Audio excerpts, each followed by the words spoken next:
speech, I will cover some reasons I believe it's necessary to become an organ donor. Organ transplantation is the removal of an organ or tissue from one person and placed into another person. Organ donation is when you allow your organs to be given to someone else.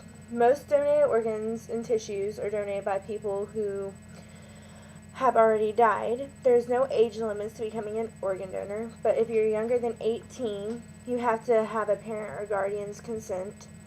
People of every age give and receive organ donations. In 2012, 28,051 people received organ transplants. Here's the number of recipients by age group. Ages 1 year old, 277. 252 deceased, 25 living donors. Ages 1 through 5 years old, 520. 422 deceased, 98 living. Ages 6 through 10 years old, 280.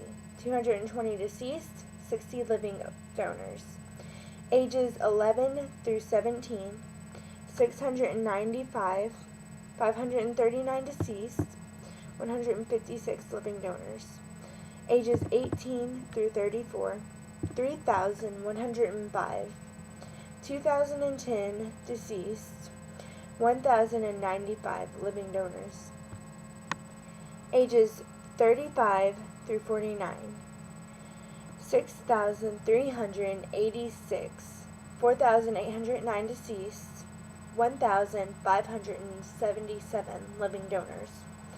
Ages 50 through 64, 12,155.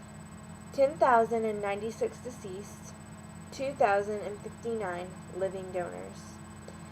Ages 65 and older, 4,633. 3,839 deceased, 794 living donors.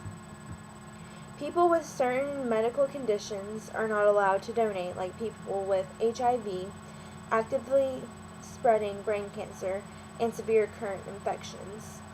Religion should not prevent you from donating, but if you're worried about that, talk to a leader of your religious organization.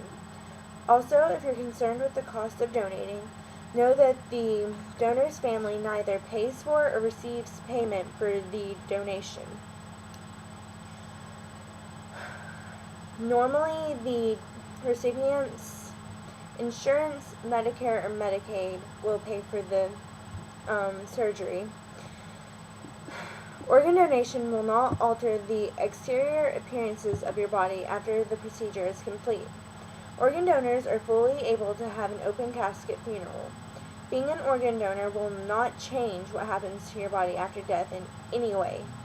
Besides the initial procedure at the hospital where you're taken when or after you die, it will also help provide some type of consolation to friends and family who survive you. Studies show that for allowing organ removal from recently deceased relatives eases the mourning process for the vast majority of families who do so. So becoming an organ donor will not only help strangers with otherwise terminal illnesses, but also those who are closest to you. The number of people needing a transplant continues to rise faster than the donors. About 4,100 transplant candidates are added to the national waiting list each month. Each day, about 77 people receive organ transplant. However, about 18 of people die each day waiting for transplants that cannot take place because of the shortage of donated organs. That means that about 6,570 people die each year waiting on a transplant. There are now more than 1,500,000 people on the waiting list for a solid organ transplant. Every 10 minutes, another person is added. Experts suggest that each donor could save or help as many as 50 people by being an organ and tissue donor. Shouldn't you be willing to donate your organs after you're dead to save that many lives? Becoming an organ donor is easy. You can register with your state's donor registry. Designate your choice on your driver's license. You can do this when you obtain or renew your license. You can sign and carry a donor card. To make sure your wishes are carried out, put it in writing or in your living will.